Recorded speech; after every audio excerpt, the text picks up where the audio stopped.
It's not just radio, it's Rockland World Radio. RocklandWorldRadio.com.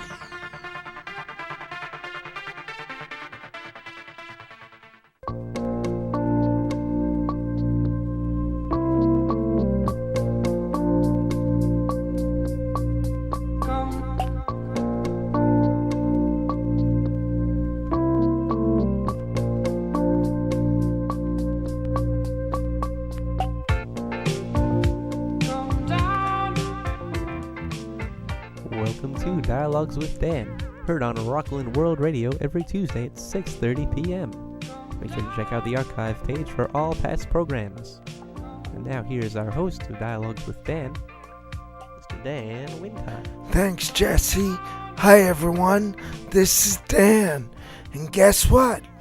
Tonight, my guest poet, it didn't come, but instead, we're going to speak about Cherie Ragland's upcoming event, which is poetry here at Nyack Village Theater, and we're going to read some poems that I've written and a few people who wrote poems for my website. Well, Cherie Ragland is a local poet, a very talented poet. But tonight, I'm joined... Oh! Guess what? Cherie's here. Wow. Last second. Thanks, Alex. Yeah, no problem, man. And Cherie is running in as I speak. Yes, Cherie Ragland, as I said, is a local poet, and I'd like to introduce Cherie Ragland. It's raining outside. Yes, but Cherie's here, and we're all happy about that. And Cherie, maybe we could start by having Cherie tell everyone a little about her background.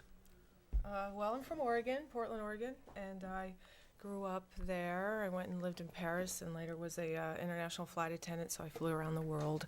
And a lot of my poetry reflects my background or my travels or old boyfriends. Oh, I'm interested. You were a flight attendant. Right. Did you write anything about that? A lot of my poems have excerpts and images from different places I've been or things that happened to me there. I flew for Pan Am, so it was a lot of international travel. It was a lot of fun.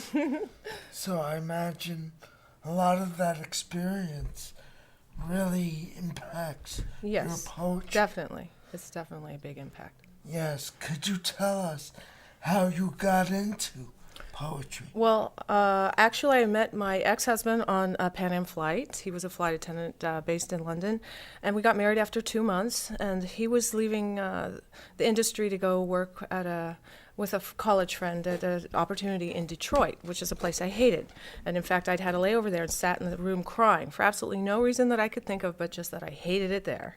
And then I ended up going back with him, and while I was in Detroit, that's where I stumbled upon slam poetry, which at the time I met Mark Smith. I was going to this slam, the Hamtramck Slam, and it's a little enclave in the middle of Detroit. Everyone's trying to say they're not Detroit when they're in Detroit. They're something else. They're Hamtramck, they're Grosse Pointe, they're East Point, they're something else, but not Detroit. So it was it was a bar, and I met there the actual founder of slam poetry, Mark Smith, who's from Chicago, the Green Mill Bar. So I met him. I met Reggie Gibson, who's well known in Massachusetts now, but I met a lot of founding members of the slam movement. Awesome. So I didn't know what it was at first. I actually just went to a reading and I thought I'd do the open mic. They said it's a slam, and I said, well, what's that? So I did it and I won, actually. So I thought it was a lot of fun, but it was so much energy and people. I just fell in love with it, and so when I came to Nyack later with that husband, I decided to start a poetry series, as you know, called Poetry Rising. Exactly. To try to bring some of that here. Yeah, so I guess that led up to Poetry Rising. Exactly. And could you, well, I guess your past, present, and your future. I know Poetry Rising stopped. You ran that for a number of years, and then you let that go, and you Yes. let the name Poetry Rising go. Yes. And Ernie Sherman took it over. Yes, Poetry Jam. Yes. And that went on for so long, and I was really amazed and proud and excited that other people had picked up where I left off and kept it going for a much longer time than I actually even ever did Poetry Rising. I think you guys did Poetry Jam even longer. Yeah. Ernie took it over for a number of years, and then actually I took I it know over you did. for a few years. Yeah.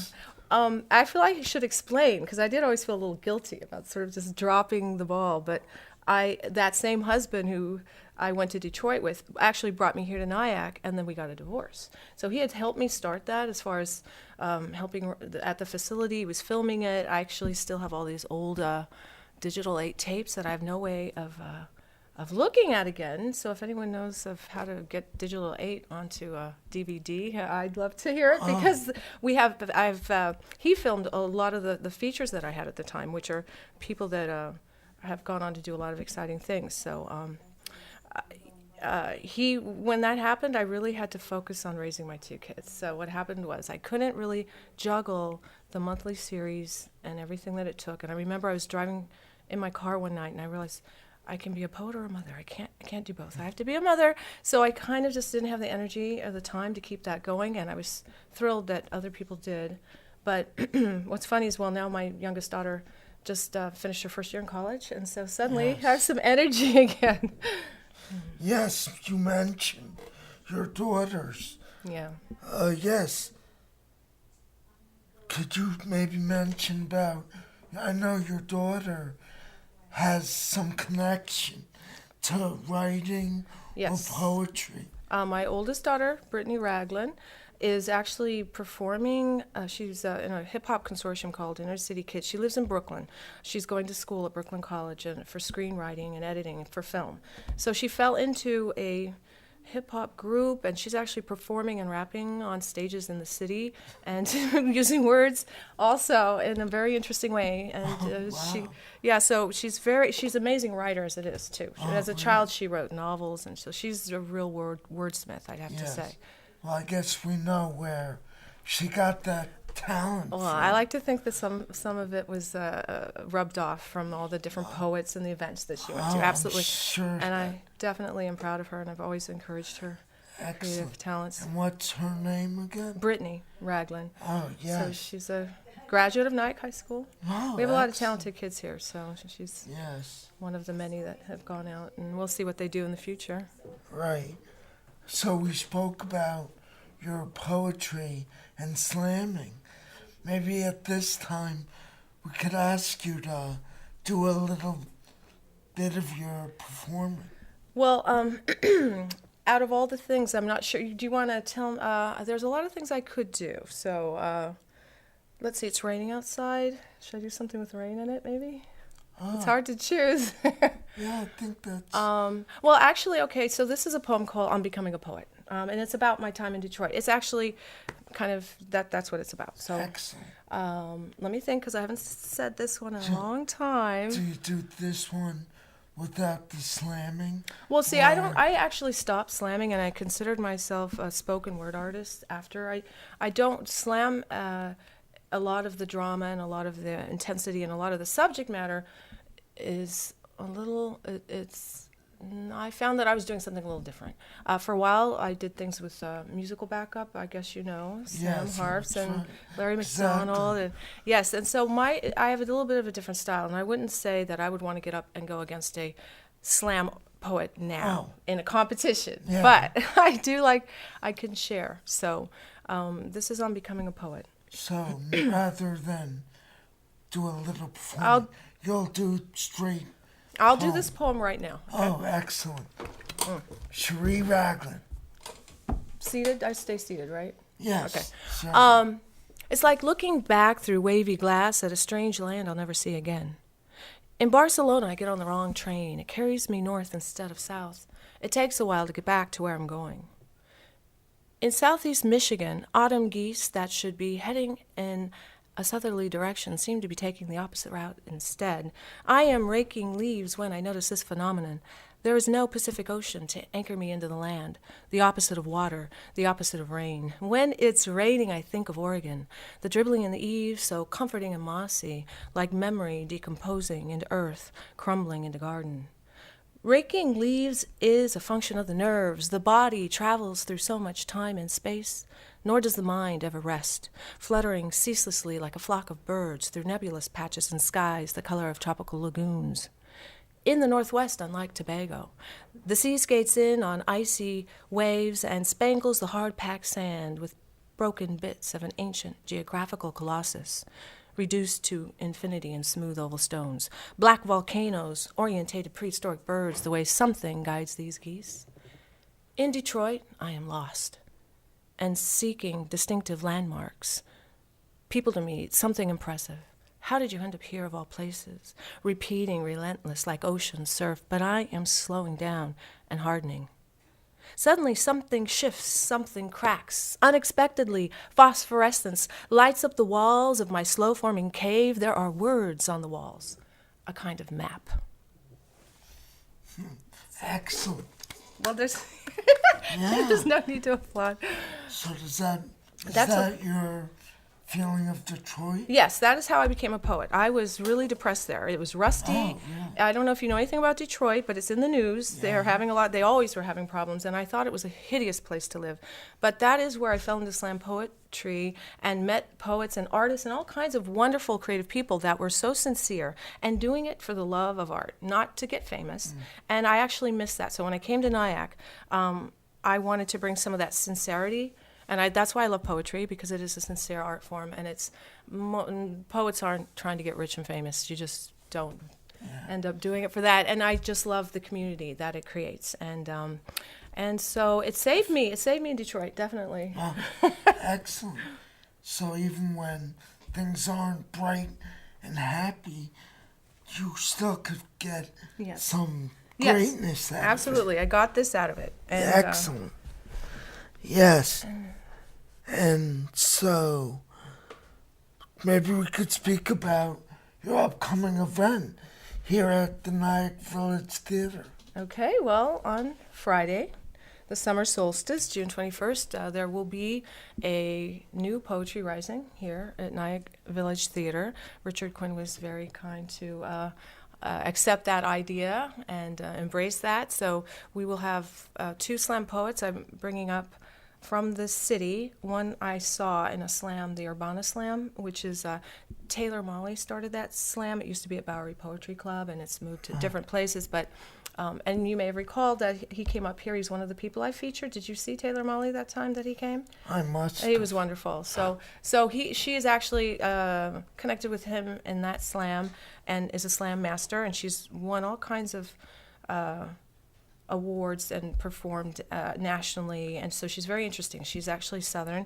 and has a very interesting voice. And then the other one, her name is Jean Ann Verlee, and then the other poet is Kyle Rapps, who is part of a group called the Mayhem Poets. He's also a hip hop artist, and actually I know of him because he was mentoring my daughter, and he sounded so interesting. He's won a Bill Gates Foundation grant. Wow. He's he performs nationally also. And he's a very different kind of voice. He's actually also he is a Rutgers graduate, which is where my youngest daughter goes. So Yes. Rutgers is always good. And he is somebody that will be a completely different voice. And I'm just hoping that proves to be interesting. I'm pretty sure it will, and that it's not something that you often can see here in Nyack, or ever. That's what I do feel. It's something unique to offer Nyack. We have a lot of creative people, and we have a lot of activities, but not this. No. So it's going to be here. It'll be here. At the Nyack Village Theater, 94 Main Street. It's next to Coblin's Pharmacy. Right. Upstairs in the Nyack Village Theater. And it'll also be on the website. Yes, it's on the website. It starts, the features are starting at 8 o'clock, but there is an open mic. So the feature will last about a half hour, and then we'll have a short break. There'll be an open mic where everyone is welcome to share their own words, or even if they want to share a poem that they love from someone else, they're welcome to do that. Somebody did contact me and ask if it was stand-up comedy, and well, I would consider comedy spoken word. I mean, so it's all about the words, and sign up for that is at 7:30. So if you want to come a little earlier than the feature to sign up, but even after the feature, if you get here a little late, you can still sign up, and then we'll hear from a variety of voices, and it'll be a soup. So, RocklandWorldRadio.com. It'll be broadcast. Okay. Is that correct? I think that Richard does tape things. Yes. And there's a way to... Like now, right? Oh, this is being... I know, I'm not... Yes. It's so unusual to think of being taped. Yes.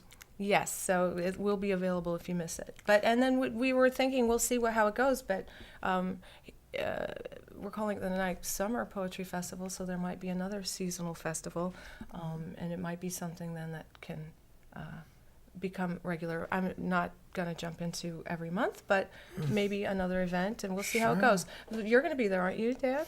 Oh, I think I will. Okay, good. I hope you share something with us. Oh, actually, I know Wednesday, Thursday, Friday. Yeah, Friday I know. During the day I have somewhere I have to be. Right. But it starts 7:30. So you come by when so you're I finished will with be that. here. Good. Yes.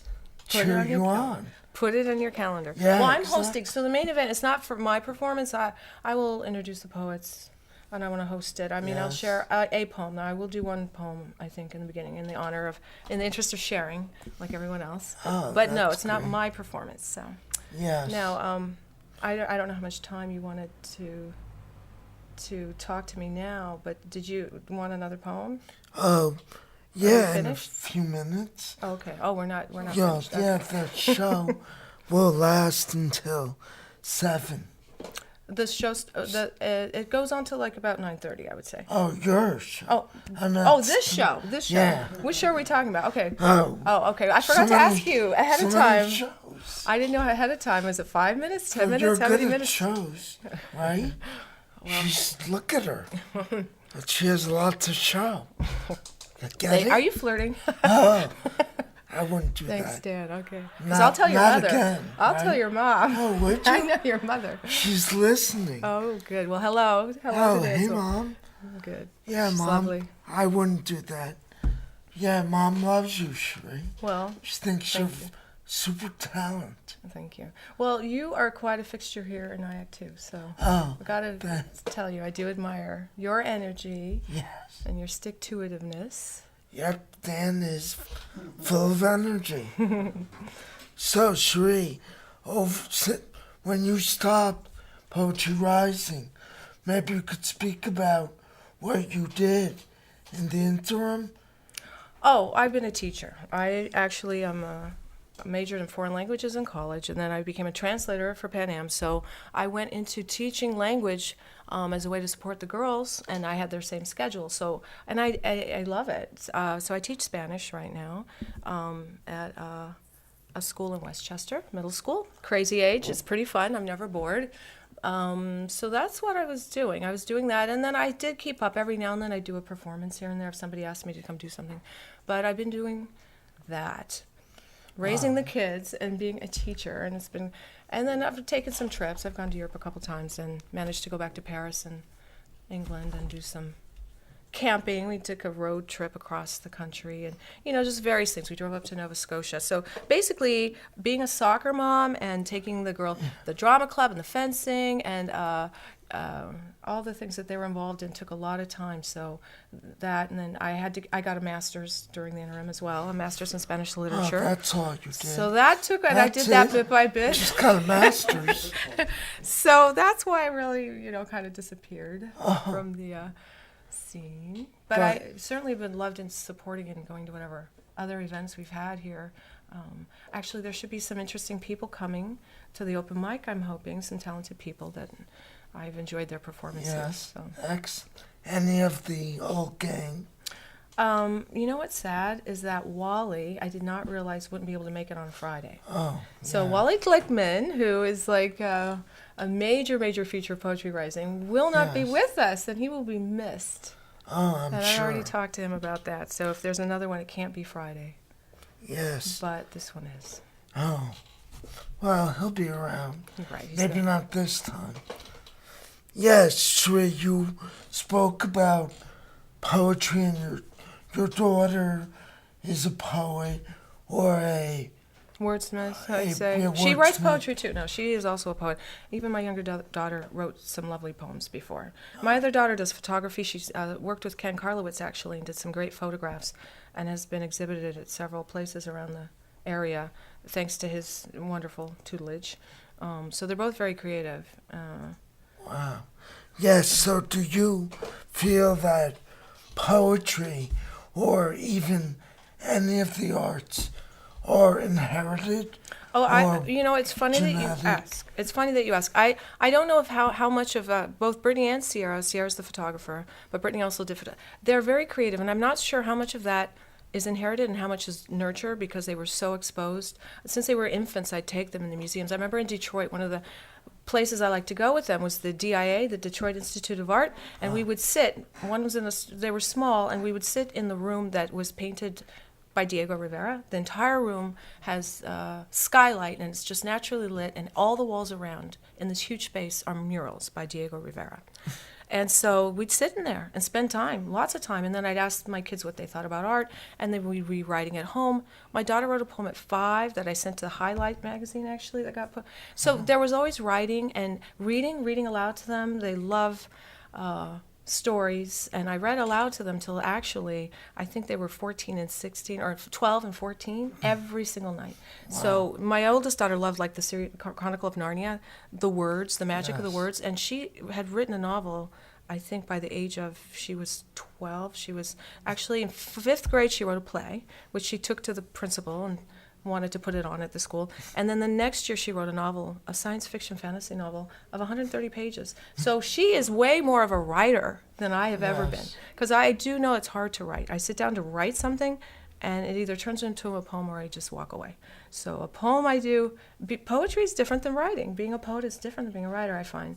Somewhat, yeah. I've just started to write something though. I've tried to write an autobiography because my background's a little odd, and I thought it could be interesting. Yes. So for once, I'm focusing finally on trying to actually write something and stick with it, and not just dash off a poem. You say poetry is writing, but writing isn't necessarily Well, actually, poetry. no, I don't Or think both that's. I ways. think that poetry is writing. Writing can be poetry, but being a poet doesn't mean I'm just a good writer. So Yes. I can't sit down and write a novel. I can't. I can do certain kinds of writing, but when I want to express myself, it either the poetry it comes out that way, or I don't do it. And actually, I do think that I only write inspired. It either flows or it doesn't. I can't sit down and work at a poem. So everything I've ever written just kind of gushed out. Sure. And maybe I fixed it and twiddled or set it aside and then added something later, but it was born whole. I don't know how. I don't have that kind of craft to Yes. sit and work at and polish something. Do you think that poetry shouldn't be polished? It should just be, Well, this is... that is the question for the ages, and that No, is I a think lot of that's that is awesome. the and that's the That's issue great. between what they call slam poetry and academic poetry. Yes. In fact, Taylor Molly has a wonderful series called Page versus Stage, where he'll have a wonderful poet. I just went and saw Yusuf Komunyakaa with a slam poet and see who would win, and he actually started it. I saw him do poetry with Billy Collins, who was our poet laureate of the United States, and Billy Collins actually won because a lot of times people who are good at performing poetry assume they're more exciting than, say, a person who writes it, who may not deliver it well. But sometimes they mesh, but slam poetry often needs to be looked at as performance art, I think. It doesn't always Yes. get published. It's not always the sort of... So there is that tension between so-called academic poetry and slam poetry. And each has its own wonderful merits. And I love reading the poems in the New Yorker as much as anything. excellent. So in our last few minutes. You had mentioned that your daughter had one of her poems in the magazine highlight. Yeah, a long time ago. Yes. Don't ask me to recite it, because No, I wanted to ask you. Have you ever been published? Yes, I have, actually. Yeah, could you tell us? Actually, you know what's funny is that I've recited a lot of poetry, and I thought you've heard it all. So I brought the first poem I ever had published here. Do you want me to read it? Shall I do that as my last thing? Oh, yes, that would be great. All right. And it got published while I was living in Detroit. It's called The Doe. Oh, really? It's in female Where Jack- was it published? In Art Word Quarterly, the summer of 1998. All right, so it's about my ex-husband, and maybe you can get a feeling for why he became my ex-husband. The Doe. This morning when I stretched out my arms to gather your neck in, before you left for work, you blocked their trajectory with your hard palms so that my arms branched like useless antlers. But my arms are not weapons. Last week, the paper reported 2 hunters shot a doe dead, or almost, believing her to be a buck, though as it turned out, an unreasonable female lay fallen instead, carrying inexplicable antlers waved above her head, and the men must have knelt in surprise. "What have we done?" they must have whispered. But as her eyes glazed over, might they have shifted to mutter at her dirty trick? This is not a safe season, I decide, and burrow back under the covers, waiting for you to leave. Excellent. Wow. That's very strong. Very strong. Awesome words. So you said you have been Yes, published. and several other times. And then I stopped doing it because you Yes. type them up and you send them out. Yeah. And I thought, okay, I've been published and I'm not going to keep doing this. Yes. That's good enough for me. Move on. Oh, So exactly. I know I'm not on the giant quest to become a famous published poet. That's, you don't make money at it, even if you are. So it's not, I do it for fun. And actually, to tell you the truth, I haven't written it lately because I started trying to write the story. But I feel happy that I wrote something good enough that it could be printed. Oh, yes. I do feel good sure about that. you I have to do. say so. Yes. Excellent. So again, the upcoming event, Friday, it's called Poetry Rising. It's the Night Summer Poetry Festival, and it is Poetry Rising with Cherie Raglan hosting, and we have Jean Ann Verlee and Kyle Rapps coming up from New York City, from the slam community, famous, nationally acclaimed poets. They will actually share some poems, and then we have a short break and open mic, and then that's open to the whole community, and I welcome everyone who wants to come and share that to turn up, and even if you don't want to read, come and enjoy what other people are sharing. And this is all thanks to Richard Quinn, who Yes. agreed to let this happen, so I have to say thanks. and this will be Friday, June 21st, June 21st. summer solstice. At 7:30 at the Night Village Theater, 94 Main Street, Yeah. next to Coblin's Pharmacy. Right. Cherie, great to Thanks see for you. having me. Thank you very Cherie much. Raglan on Dialogues with Dan. Great to see you, everyone. Have a great week. Peace. Namaste.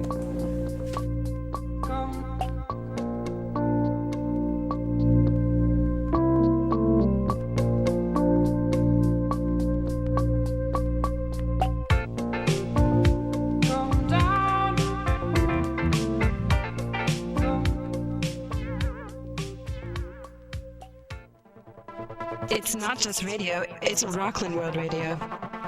RocklandWorldRadio.com.